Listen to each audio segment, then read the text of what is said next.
we are now motorized.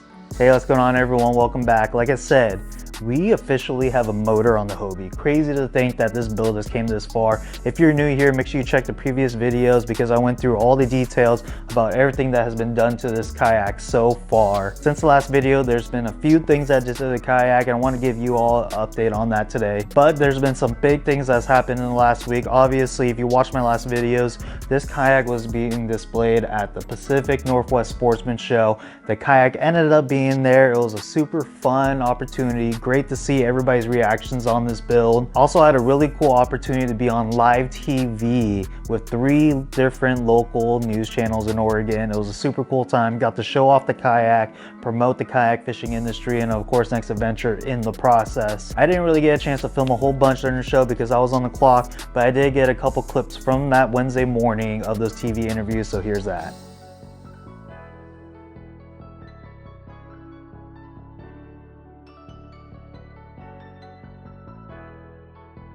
But yeah, it was a really fun time. Got to hang out with a lot of people in the industry, see a lot of old faces and meet new ones. Before we jump into some updates of this build, I do have some really cool news that I'll announce at the end of the video. So make sure you stay to the end and you can find out what that is. With that being said, let's jump right into the motor. And then after that, I'll tell you guys a little bit more about some of the other things that was done to this kayak. So I ended up going with the Torqeedo 1103 motor. This is a 3-horse equivalent motor. The reason why I went with this is because I did not want to pay full price for a separate battery.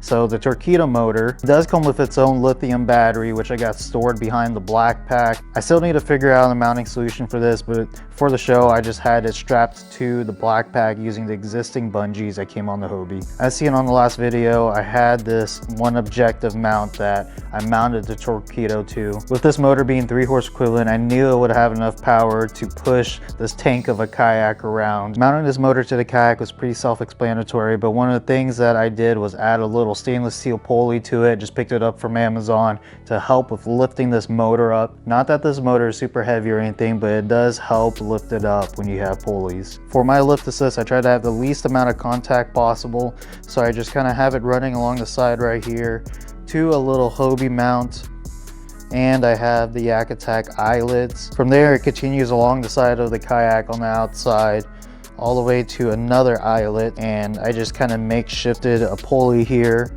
with just some of the mighty bolts. From that stainless steel pulley it goes all the way up to a Hobie mounting plate, and I just purchased this little cleat off Amazon. I didn't like that ball handle plastic thing that came with it, so I ended up getting a Hobie handle to use instead. Overall the system works pretty well. Obviously you just pull it towards you and it lifts up the motor in the process. As you can see, it lifts the motor plenty high so that I don't hit anything when I launch or go into shallow water. And of course, if I want to drop the motor, pull up and just let it go. Then the motor's back in its normal position. For the reverse, just pretty much got it running using the existing eyes that's in this kayak, running along the side all the way to the front, and I'm just using this little eyelet right here to hold the reverse. So obviously I can pull up on this and it locks it in so that I can hit reverse whenever I need to. As for the throttle, I put it just a little bit behind the seat just in case I forget to take out the kill switch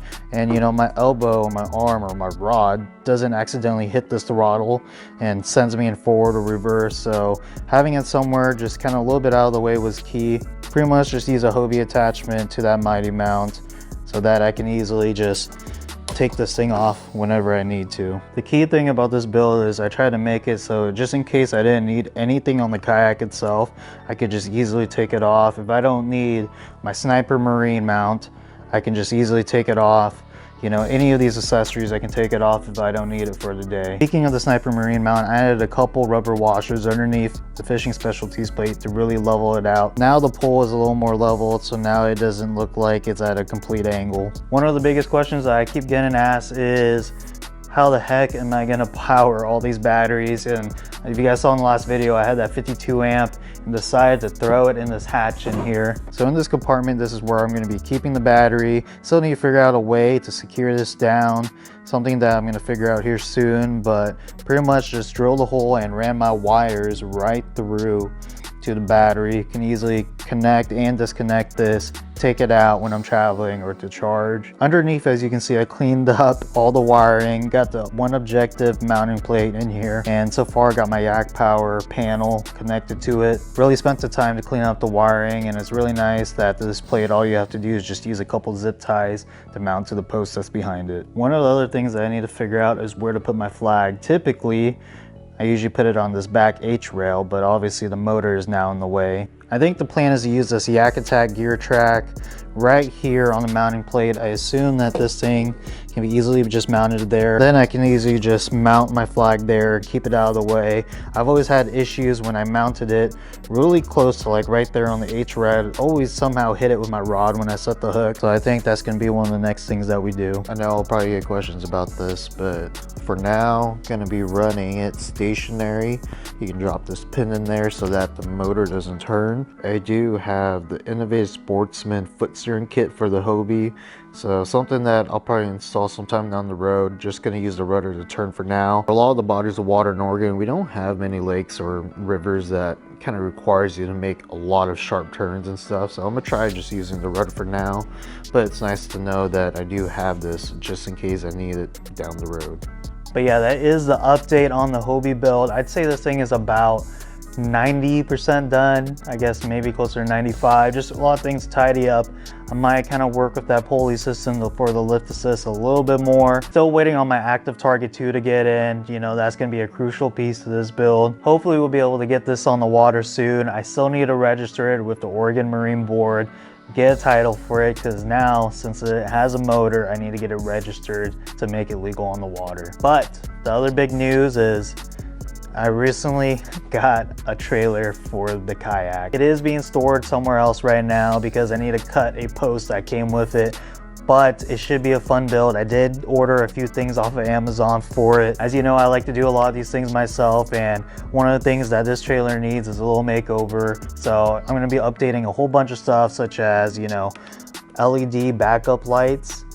So one of the things about trailers, and especially kayak trailers, you know, we launch in a lot of dark environments, some of the places that you probably shouldn't be launching a trailer. So I'm gonna be upgrading a whole bunch of things, got backup lights, got a bunch of lighting accessories, going to be changing the wiring throughout the whole trailer, and of course, having a way to strap down the kayak to it. So a bunch of fun things, got more parts coming in. This will be kind of the new build series for this channel. This trailer I ended up picking up super cheap, so I'm gonna try to keep it a really budget build for the trailer.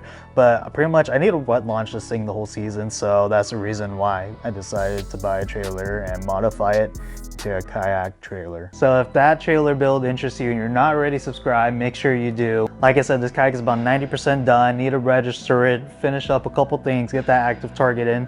Then we're gonna send it out on the water, get the whole kayak wet, make sure everything is working properly, and of course give you guys a full walkthrough of the entire build. In the description below, you will find links to all the parts that went into this build, along with one of the videos from one of my TV interviews. As always, I appreciate you all for watching. I'll catch you on the next one. Peace.